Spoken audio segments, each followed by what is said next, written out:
This week on Cartoon Dumpster Dive, we cover The Brave Little Toaster.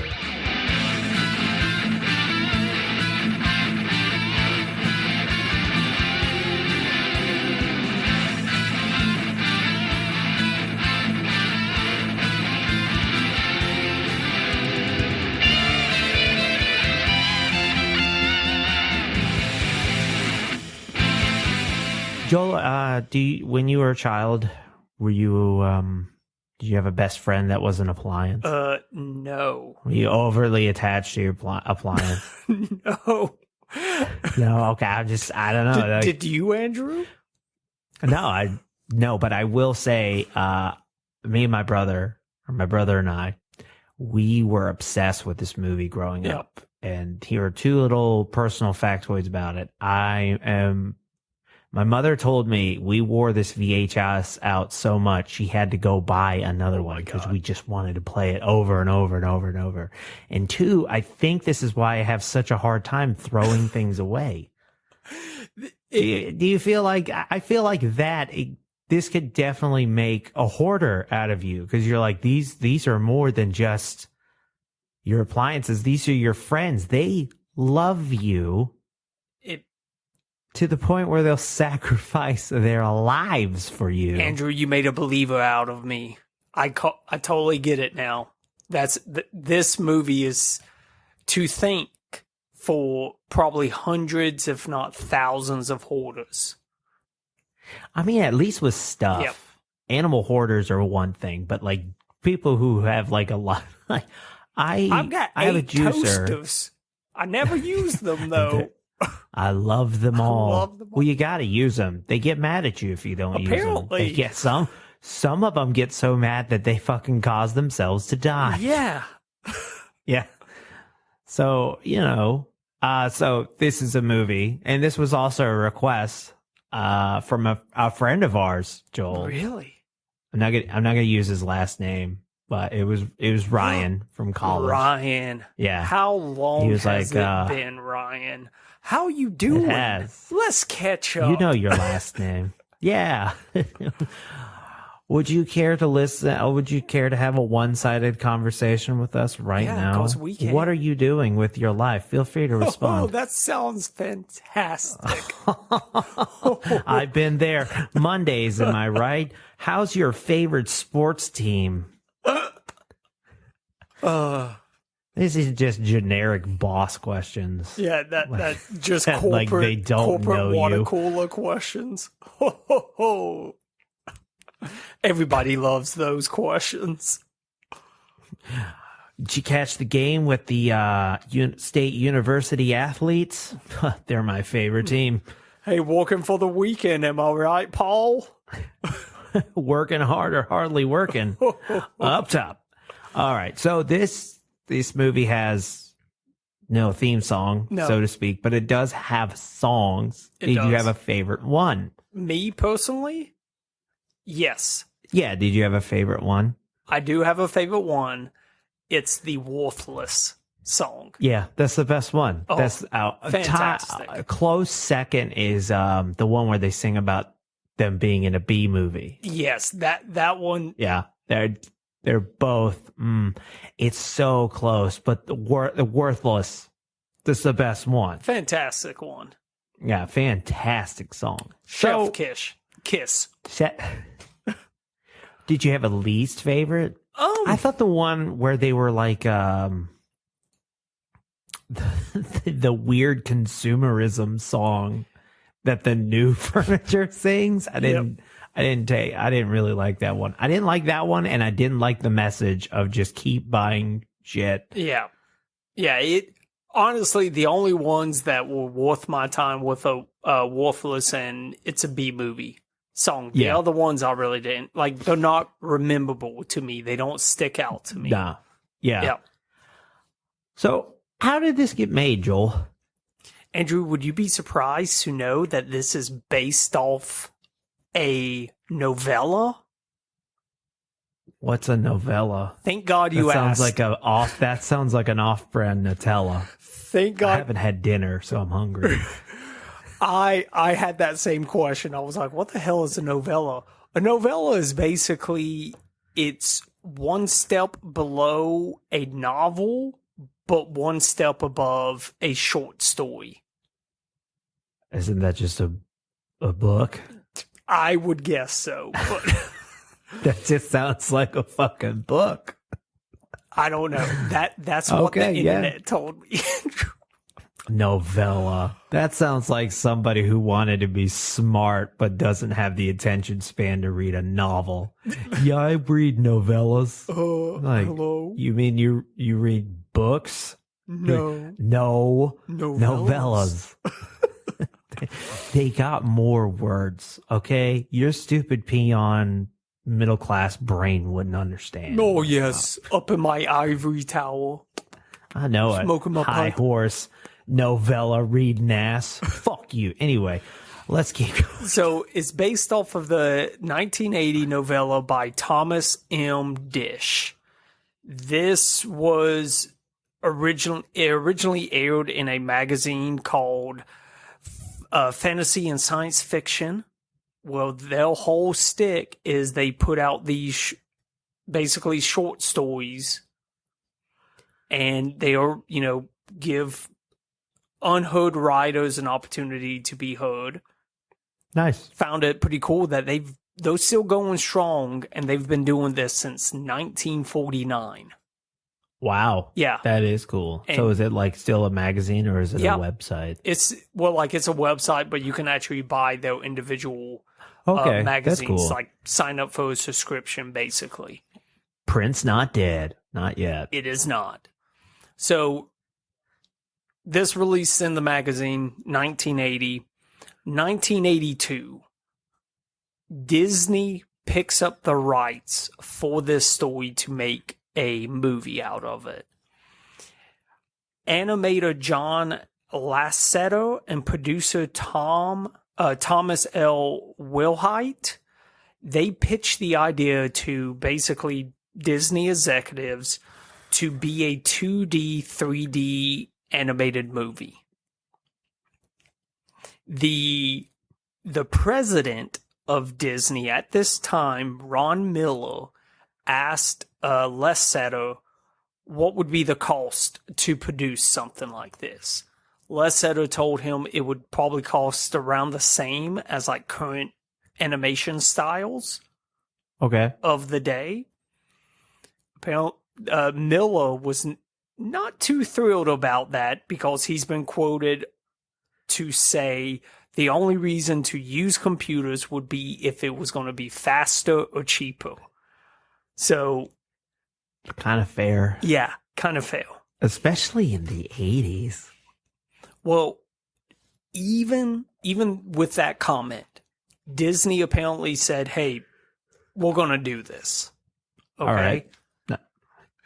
Lasseter has said that minutes after this meeting concluded about this pitch, one of the Disney execs, Ed Hansen, dismissed him. Oh. Now, I don't know if that means he was fired or what, but I'm going to assume he was fired. I feel like that means you're fired. Yes, because Thomas Wilhite, who pitched the idea with Lasseter, he apparently leaves Disney to start his own production company by the name of Hyperion Pictures. Okay. He does this with another ex-Disney person by the name of Willard Carroll. They convince Disney to allow them to do this project. Disney agrees, but basically Disney is just the money of this project. Disney's main goal of this project was basically to just sell it like straight to video overseas. They really did not think this was going to be a huge project. So they actually dropped the original $12 million budget down to $5.94 million. Damn. So they cut the budget in half. Yeah, big time. And I thought this was great. Hyperion Pictures, they basically said, okay, we understand our budget got slashed, but we want to make we want to make a good quality picture. So they busted their ass on this project despite the massive budget cut. They hired Jerry Reese. He was a co-writer for the screenplay. They hired him to be the director of the film. Okay. And from there, it's just the rest is history. Bing, bang, boom. Yep. Smash out success. I don't know if it was a massive success. Not by Disney standards. Let me put it like that. Okay, not by Disney standards, but for an at-home movie. Oh, it was great for that. It was reviewed. It was, critically praised review-wise. Yep. Also, Andrew, Hyperion Pictures didn't mention this, but they also did Rover Dangerfield. Oh, but damn, that's our first special. Yeah, that was our episode first ever. movie That's review. our first 5 when we still kept track of that kind of thing. Who has time now to do that? Although I think this is 175. Yes. Oh, nice. No, okay. This one might be 176 or 177. We've actually, I think we passed the 175 already. We're on our way to 200. Look, we are. We got to think of something special soon. Yes, we do. But Andrew, that's it for the creation. Honestly, I'll go and tell you there is a lot more behind the scenes around the writing, casting, recording, animation, music. There was a lot of history with this. Well, let's talk about it. All right. So Jerry Reese, as I mentioned, he was the co-writer to the script, the screenwriter, and the director. They changed a lot of the story. Okay. From the short novella that it was. Ooh, okay. To the point where they've said that there was probably only 4 lines from the story that probably made it into the series. Damn, okay. Yeah. One of the biggest changes they did was around the junkyard scene. Okay. In the novella, that was actually in the middle of the story and not at the end. Oh, They wanted to change that due to the symbolism of a junkyard being basically the graveyard for appliances. Okay. Yeah. That makes sense. Yeah. The animation behind it, the crew, they worked on pre-production for about 6 months, and then another 6 months after the original 6 months, some of the staff moved to Taiwan. That pushed back the delays there. Behind the scenes, apparently Disney... It sounds like to me Disney was basically trying to make this project fail. Yeah, it seems like when they get kind of butthurt, they'll try to sandbag a project behind the scenes because they know they can eat the costs. Yeah, it's been said that every day they was having to do work that like some of the ex-Disney people were saying would normally take them about 2 weeks. So they was having to complete 2-week-long projects within a day for the animation. Talk about being overworked a little bit. Yeah, overworked indeed. Yeah. Yeah. It was, the animation was done with visual clues to help the audience about the plot and characters.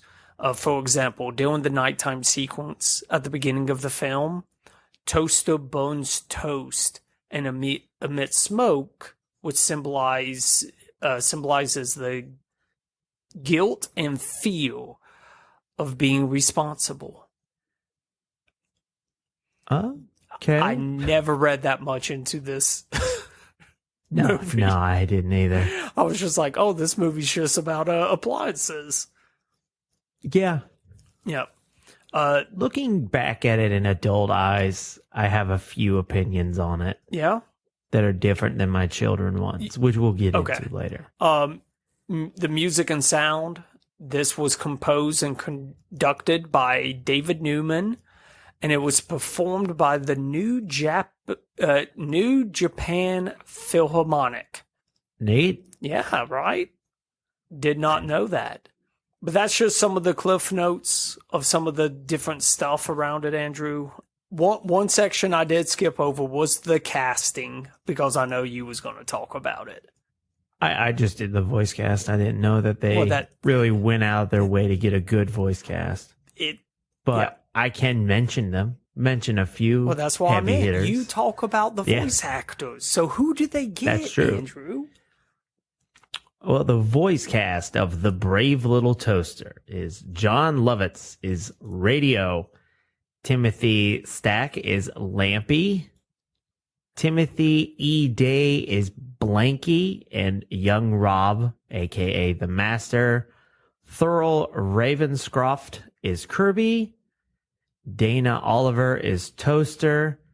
And finally, Phil Hartman is the air conditioner and hanging lamp. Ooh.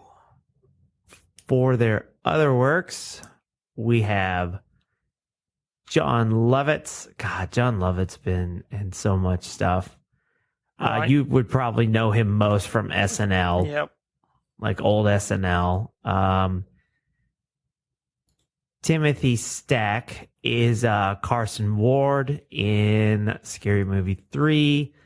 Timothy E. Day is Timmy and From Here to Maternity. Thurl Ravenscroft is Tony the Tiger. Wait, hey, Tony. Frost. Yeah. I like the things you do. Hey, Tony. Dana Dana Oliver is a writer on the Animaniacs, and also Phil Hartman, RIP, is an SNL alum. You're the one and only Tiger. All right. We didn't take a whole day's break. No. What are you talking about, Willis? Seamless editing. My son didn't have a complete meltdown and didn't go to bed till like 11 o'clock. Ooh, that's rough, man. He has a rough. But since none of that happened, we can go ahead and get into the actual movie. Here's one thing. I did not remember how dark this fucking thing was. Yeah, it's This thing starts out the gate like dark as hell. just like, hey, you want something sad? Well, it's like so they've been in there. Kirby mentions that they've been doing the same thing for 2,000 days. Whether he's exaggerating or not is up for debate, but that's roughly 5 years. It looks like it's been more than that. And then later on in the movie, when they look at the master, he was a little boy, and it's definitely been like more than 5 years since boyhood because he's going off to college. Yeah. So they've been there for a while. Yeah. And then, so they just kind of spruce up the place. They do chores. And the air conditioner is the one that tells them to give up, right? Voiced by Phil Hartman. Yep. And then the Brave Little Toaster, like they have their arguments, and the Brave Little Toaster is like, well, you're just mad because he never played with you. And he just has a fucking meltdown and explodes. You ever seen somebody get so mad they die? No.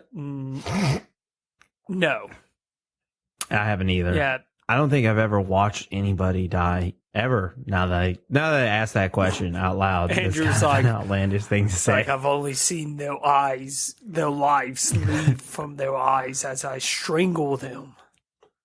I only dunk their head in a shallow puddle and wait for the last bubble to come up. So, yeah, the whole premise of the movie is like, well, we can't wait on the master to come to us, so we'll go to him. Problems ensue. Like, for one, Kirby, really the only one who can move, is like, I need power. Yeah. So they rig up a car battery and an office chair. They're on the road, so to speak. Brave Little Toaster, their names. So Kirby's the only one with a name, and because he's a Kirby vacuum, but the rest of them, it's Radio the Radio, Lamp, Lampy or Lamp, Blanky or Blanket, Toaster, Kirby. Very creative with the names, let me tell you. Well, they're appliances. I thought it was strange that only Kirby got a name. And that's a brand name, so maybe they just product placement. Yeah, for Kirby vacuums. All the kids were asking for Kirby vacuums that Christmas. I guarantee it. I want a Kirby vacuum. And so they're on the road. The Brave Little Toaster sings a song about the open road. They soon find out they've bit off more than they can chew. And what is it? Finally they go to their first rest. Right, and then that was one thing that tripped me out. Like, why do they need to sleep? To recharge their batteries, maybe? They're a plug-in appliance. Also, another strange thing, Kirby's the only one that needed power, realistically. The rest of that, they unplug themselves and move all the time. Kirby could move unplugged before they left the house. So I'm not... I'm thinking too hard about it. I was about to say, we're going too deep down the rabbit hole for this kid's cartoon. But, yeah. And now, so the battery runs low. This is for an hour and a half, this is a pretty breezy movie. Yeah. I think it's because the songs take up a large chunk. The songs do last a long time. So now... the battery's dead. It's raining. And so the lamp sort of sacrifices himself by becoming a lightning rod. He doesn't die, but he gets real close to dying. He walks a little funny now. That's what it is. Yeah, I mean, his light bulb's broken, and then they keep going, and then they have to cross a waterfall. Okay. And Kirby accidentally sucks on his cord. Like, he accidentally, chews on his cord, and it's like he ODs. What? Or has a seizure. What? That's what it looks like. And, Lampy's like, don't let him swallow his cord. And then also... Kirby is at this point, he's like the grumpy old man of the group. He's like, I don't need any of you. You're always whining and crying. In fact, without me, nobody's getting anywhere. And this is when they have to cross the waterfall. And so they use all their cords to kind of make a bridge to get across. And the toaster, at his least brave, is afraid of heights. And he drops them. They all fall down the waterfall. Oh, no.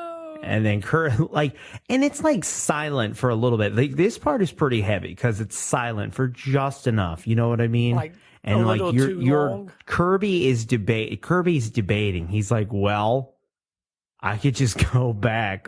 We haven't gone that far. I could just head back. And it's and then he has a change of heart. He jumps down. He saves everybody. And then and they go through all this just to sink into quicksand later on. So Kirby's the first one to fall. They're desperately trying to get them out. And it's really sad because Kirby sank, Lampy sank, and then the toaster is hanging onto the blanket. And he's like, just just try to unravel yourself, Blanket. Like we can at least save one of you. And like the toaster's sinking and they're both sinking. And Blanky's like, I'm not scared. We're together at least. And you're like, what the fuck? And then the last thing is like the radio is like, it's like, this is my last sign off. This is it. We're all dead. And he plays this one song where it's basically a song called Old Mammy. And it's like basically a way to say like he's crying out for his mom as they sink in this quicksand. And like, Jesus Christ. And then this guy who just happens to be in the middle of the woods pulls them all out. I always loved that he drove a monster truck, the big fat guy who sells parts. I love the fact that they happen upon quicksand. It really made you think that quicksand was a danger when you were a kid. I learned so much. I know all about what to do in quicksand. Have you more than I need to? Have you seen those like videos of those like podcasters and people talking about that? Like growing up in the 90s, you thought quicksand was going to be like a major threat in your daily life. Absolutely. Never run into it. You never run into it. Even I feel like if we like as South Carolinians went to low country, we might run into quicksand or at least a very deep bog. Yeah, that's what we have. We have bogs, which are kind of scary within themselves. But that's the closest thing I can think to quicksand. I don't even know really what quicksand is. It's just a very liquidy sand. I'm right there with you. I know. I don't know. All I know about it is I want no business with it. I really only understand that video games use them in desert levels a lot. That's about it. Yeah. And so he gets saved by the bee. Or no, they get saved by the people. And I lost my train of thought. I'm so sorry. Talking about all that quicksand. I just hear Olivia and Lincoln in the background, and I ADD'd out. Sorry. So this is when there's just like a lamp comes down. They're in the workshop of this monster truck driver man, and they're just like, hey, he's a peculiar guy. And then you watch them you watch him murder a blender. Oh God. Yeah, do you not remember that scene where he's like the customer's like, I need a blender motor. And he's like, oh, I got you a blender motor. And it's like he's like hiding, but for some reason none of the appliances won't ever break character. It's very Toy Story rules. Yeah. Like even to save their own life, they won't show people that they're alive. Yeah. And this is when they basically are like, you're in a B movie. You're in a horror movie. This is where a guy kills you. He's the serial for killer. parts. He's like he's Leatherface. Yeah, exactly. He's basic, and like they're like hanging off of the draws. It's a good song. Yep. Then he's like, the same customer comes back. He's like, I need radio tubes. And the radio's like, you got to hide me, please. Get me away from this guy. And then the brave little toaster's just like, hey, why don't we just scare the shit out of him? We don't owe this guy anything. Yeah, like, why don't we just like. And it's just like, why didn't the other guys do that? And then, like, since he runs out all scared, he's like, all the scary appliances are like, let's fucking get out of Dodge. Let's leave. They also upgrade their ride. They have a baby carriage rather than the office chair now. Nice. Also, I don't know if they kept the battery, but it doesn't look. Maybe they keep it in the carriage. They don't mention it again. Okay. So now we go back to Rob, the master. He's going off to college. This is like the first time you see him since he's introduced as like, this is why these appliances are trying to get to him. Yeah. And you're like, okay, it has been way more than 5 years. That's one thing I did. Well, it's like, he's in college now. And so he needs these appliances. He's like, wow, his mom is like, why don't you just take on some of our stuff and we'll just buy new shit. And he's like, no, I'm going to go up to our old cabin and go get that stuff. He's very attached to these appliances he hasn't seen in like maybe 12 years, I would say. Yeah, he's 18. I would say he was 5 when he was a kid. I don't understand the bond there. No. It's not well done in the like development of that. No, not really. Like the bond between the appliances and the master is like, you can clearly tell that they care about him, and all they've been doing since he left has been waiting for him to come back. But when it comes to the reverse, I don't know, that part's not as believable. And I guess the thought process is their love for him just kind of compensates it, and you're just like, oh, well, they love him. Obviously, he loves them back. Like, if you're in the writer's room, you're just like, we're not going to put that much effort into. It's just because love. Then if he loved it, because really, if he loved him so much, he would have just immediately told his parents, well, if we're selling the place, we should have gotten them a while ago. Exactly. But in this case, it's like an afterthought. Yeah, it's just like, I need some new appliances. But yeah, basically. But so he's on his way to the place with his girlfriend. And then that's when his mother's appliances are like, he's not taking us. We're like cool as hell. Yeah. And that's when that's when the Brave Little Toaster and crew, they show up. Radio does the secret appliance knock that every appliance knows. He does the appliance version of the universal greeting from Transformers. Yep. Did you think that as well? Yep. Ba weep, grana weep, ninny wong. And so he does that, the weird lamp, which I don't know why the lamp was bragging about how he was technologically superior to the lamp we've been following. Yeah. They do the same thing, unless he was one of those touchy lamps. I bet. You remember them? Clap on. He was a clap on lamp. Oh, he was a clapper. He had a case of the clap. I got you. A case of the... And so now they're just like, yeah, he doesn't want you. He wants us because we're technologically superior. And he throws them away. Rob is at his place. He's seen that they've trashed it. Like, he's like, somebody came in and wrecked the place. But one thing, we learned that he's quite the tinkerer. He's able to fix the window unit of the garage, of the air conditioner. And he's just like, the air conditioner is so happy that the master touched him and brought him back to life. Tears are in his eyes. Tears. He's just like, oh my God. I mean, it's kind of like seeing the face of God for these appliances. Like, they're the only reason that they have purpose at all, if you think about it. Hey, Toaster. There's some dark undertones to this movie that, like, I want to kind of sort of discuss. Toaster, you won't believe it. God touched me. He literally touched me.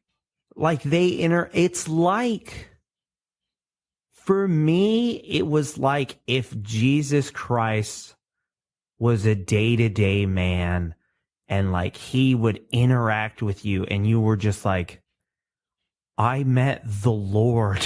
Like, basically. And also made him toast. Like the leopard and the blind man that Jesus healed. Like, imagine what those dudes were like. Like, fuck yeah, this dude's the Lord. Come on. I mean, yeah. And also, he brought that air conditioner back to life. So that Jesus analogy tracks, if you ask me.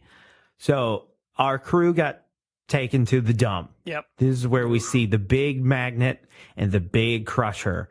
And all these cars are just talking about how, like, they're worthless. No. Greatest song in there. Oh, also, I can't believe I forgot to mention, this is probably the most in-clutch character of all time. Okay. When they're at the apartment, they meet their old friend, the TV. He's an old black and white TV. And he's just like, they were like, we were so sad when you came back, or they took you away from the cabin. And so, Rob comes back to the house and like, he says like, I can't believe they trashed the place and all my childhood stuff is gone. Where can we go? The TV knows that they went to Ernie's dump, and he is trying desperately to get them to go to the junkyard. And like, they keep talking about other stuff, and he's just like, there's rat poison at this one establishment they mentioned and stuff like that. And he's just like, they have the best deals. They're a surplus warehouse of savings. And I love that scene, because that scene is going on while the Worthless song is playing. Yes. And it's really well done. Like the musical transitions along with like, they call him TV. I ended up just naming him Ernie because he constantly talks about his name being Ernie. Yeah.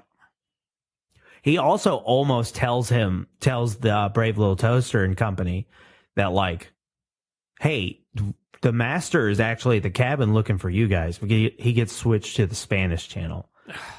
So Spanish. Rob and his girl, curse you, foreign languages. You know, I feel like the Brave Little Toaster should know Spanish. Where was he assembled? China. Oh, China. If only they switched it to Mandarin. I know. So Worthless plays. Their plan is they can't just run up and say, hey, master, we're alive. First of all, they have to run up to him and hope that he takes a right turn as they collapse. And the magnet is furious. They keep getting away. That magnet is pissed at them. That magnet is a menace, dude. Yes. I don't think that Crusher is truly alive. I think it just has a face. Yeah, I think it just but that magnet's alive. That magnet is 100% alive. Even to the point where he's like, hey, this is my old stuff. I'm going to take it with me. And the magnet's like, the fuck you are. I've claimed this. And he magnets them all up. He gets everybody but Toaster. And like, Rob is covered in all this junk and he can't make it up. Either this stuff is heavier than it looks, because like I've held a muffler. Yeah, because that's one thing that gets me is like his hand is covered in covered by a muffler and he can't move it. I've held a muffler before. It's not that heavy. He should have been able, like, unless he's like a nerd, like a wuss. Like I would really say hit the free weights. He could have after just this experience pulled his hand from underneath the muffler. Well, the other junk too, because it's like it wasn't that much. No. Anyway, they're all about to be crushed. So what does the Toaster do? He jumps into the open gears, which is bad machine design. First of all, because it's a junkyard, anything could have fallen into those gears. He could have thrown something into those gears rather than himself. Why didn't they it's do not that as to emotional. begin with? It's not as emotional. Yeah, no. And then Rob, who super attached because he found his stuff in the trash, rebuilds the Toaster because he's safe. And his girlfriend is like, why don't you buy a new toaster? And then he fixes it up. And then the movie, it all ends, and they all live happily ever after as Rob goes to college. Now, what is is this just a heartfelt movie about a toaster, a radio, a lamp, a blanket, and a vacuum finding their beloved childhood owner? Or is there a deeper meaning that, like, hold on to what you got? Maybe. I could see that. Hold on to what you got. I could also see a fight against like consumerism. That's what I was thinking too. This movie is very anti-consumerism. It's almost anti-oligarchy because it's like you don't need to get a new appliance every other week. Yeah. You can just keep what you got and repair it sometimes. You don't need another iPhone. You don't need an iPhone every year. No. So, but maybe it was just a cute movie. Maybe it was. I'm sure Mr. Dish, the guy that wrote this, I'm sure he had his purposes for writing it. But appropriate name, by the way. It is. Like, I mean, I wanted to say that earlier in the episode, but that's a very appropriate name for who wrote The Brave Little Toaster. But so, Joel, what were you going to say? I was just going to say, this movie to me was like if Toy Story 3 and Homeward Bound was just kind of mashed up about appliances. I agree. And it's just, it's a proto Toy Story. Really. It is. Yeah. Yeah. And there were 2 sequels. There was one that has animals teaming up with animals, and there's like a supercomputer. Doesn't he go to the moon at one point? No, that's the 3rd one, and he goes to Mars. What? So here's the kicker. Forget the moon. Both of those are on Disney Plus. What? But not the original, because as you know, you said this earlier in the episode, they got the distribution rights for the first 2, but they since they were just the money on the second, I guess they never got it. That's hilarious. Which is so strange and funny. And they're both like worse animation wise. Oh yeah. Like they're just trying to capitalize on the fact that like people loved The Brave Little Toaster. The first Brave Little Toaster had a very low budget. Yeah. And the only reason it looked as good as it did was because those workers were dedicated to making something good. Yeah, they wanted to. The sequels? They wanted to make a good movie, but the other 2 are cash grabs. Look, everyone knew those sequels were going to be trash. Yeah. Because absolutely. Think, what Disney sequel between like from the 90s and early 2000s was even remotely good? I want to do like a month of that too, by the way. I want to do like Mulan 2, like Little Mermaid 2. Yeah, yes. The Disney directed DVD month. Would you guys want to see that for August? Ooh, maybe. Let us know. But yes, you can find The Brave Little Toaster, the only one worth watching, on YouTube. And then, or you can, I think you can get on DVD for like $3 on Amazon. Either way. Or pirated. Who cares? Have it on I have it on DVD. You know what? You send me an email, I'll mail it to you. Subscribe to it. You know what? The first person to subscribe to our Patreon and ask for it, I will mail it to you with our care package. That is a Cartoon Dumpster Dive guarantee. The first person after this episode airs, if you join our Patreon, I will send you my copy of The Brave Little Toaster. You know what? It'll be worthless, but I'll even sign it for you. It'll say, "Keep on keeping on." Andrew Hesketh. Life's a toaster. Toast it. Andrew Life's Hesketh. some bread. Toast it. Andrew Hesketh. Winky face. Winky. I'm gonna sign up for our Patreon. Well, that would save me a lot on shipping. So, Joel, I believe this moves us to your new reoccurring segment. Reviews that are brave and reviews that are toast. Ooh, good one, Andrew. Thank you. Ryan didn't come up with that one, did he? No, he did not. Come on, he Ryan. just harassed me he just came up to harass me every once in a while. So Andrew was starting out with a 1 out of 10. Actually, first, let me let you know, this is coming in at a 7.2 out of 10 out of out of 28,000 reviews. That's respectable. That's respectable. So people love this, honestly. So this is the 1 out of 10. It was actually reviewed in 1999. And it's titled A Lot Too Violent for Young Children. Cannot believe Disney produced this video for young children. Purchased it for my 3-year-old granddaughter, and she had nightmares for weeks. Imagine watching your friends being chased by a giant magnet that wants to drop him in a giant compacting machine. Doesn't sound like a happy family fare to me. And that's it. Oh, yeah, I could see that. I'm surprised she didn't mention, and I didn't mention this when we talked about like the plot, but the Brave Little Toaster at one point has a nightmare where a firefighter clown tries to kill him, and then he also almost drops himself in a bathtub. Like they do the Brave Little Bath Bomb. Yeah. But in the movie.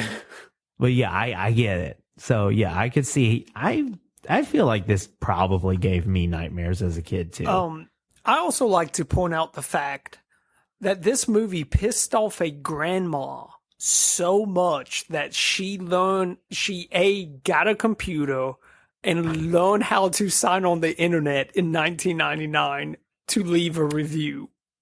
That's fair. That's one mad granny. She's probably dead now. That granny. Anyway, what else we got with R.I.P. Granny? So we've got a 10 out of 10. And Andrew, this 10 out of 10 is something special. It's titled, The Main Inspiration for My Especially Certain Parts of a Car and Its Engine. This classic film helped inspire my interest with certain parts of a car, such as mufflers and tires. The Brave Little Toaster continues to be a part of my film collection in many ways due to this, and it is also my favorite film about appliances. You got options in that department? I've got two questions about this. Okay. His interest in certain car parts. Has the internet corrupted me because I feel like that's a little sexual? Oh, you think he's banging cars? Yes. I don't know. That's a toughie. And I don't know. I don't want to know. No. And also, I don't think I know of any other film about appliances. Yeah, that's what are your other films? Is it the sequels? The one where he teams up with animals and the one where he goes to Mars? No, I know what it is. It's the Auto Trader commercials with Keenan in it. All right. Have you not seen those? No. Auto Trader has commercials where it's like small appliances are talking to Keenan from like Keenan and Kel. Yeah. About buying a car through Auto Trader. Okay. That's the only other film I know with. And that's not even a film. That's a commercial. Well, okay then. Yeah. Let us know if you know of any other appliance-centric movies. Yeah. But I believe this wraps up the Brave Little Toaster. Any closing thoughts? It's worth a watch. I think everybody in their lives should probably just watch it once, at least. Yeah. Just give it a shot. Or you can be like me and watch it so many times your mom has to buy a new VHS. Yep. What about you, Andrew? Believe that I loved it. Yeah. I love this movie. I'm super nostalgic about it. Going back to it didn't change my nostalgia about it. Animation's good. It's a lot darker than I remember, but you know, it's so dark. I was surprised it wasn't Don Bluth. That's how dark it is. Oh wow! Is your baby going to grow up watching this? I might let him watch it. It's easy to find. I also have the DVD, unless I get a new Patreon subscriber with. And they messaged me like, give me that goddamn DVD. Give me that DVD. But I believe that is the episode. If you would like to support us, you can go to patreon.com/cartoondd. There we have a $5 tier that gets you episodes with extended audio, bonus episodes, stickers and pins, and more mailed to your door, and access to our Discord, and possibly for one lucky listener, a copy of the Brave Little Toaster DVD. We have an X handle, Cartoon DD. We are Cartoon Dumpster Dive on all other social media platforms. We have a website for requests, cartoondumpsterdive.com. And as always, we thank you for a 5-star review on the podcasting platform of your choice so we can be brave in the world of podcasting to make more content for you. Have a great rest of your week. See you.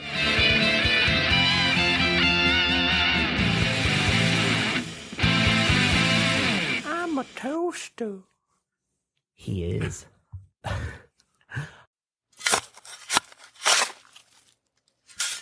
This has been a Lugho podcast.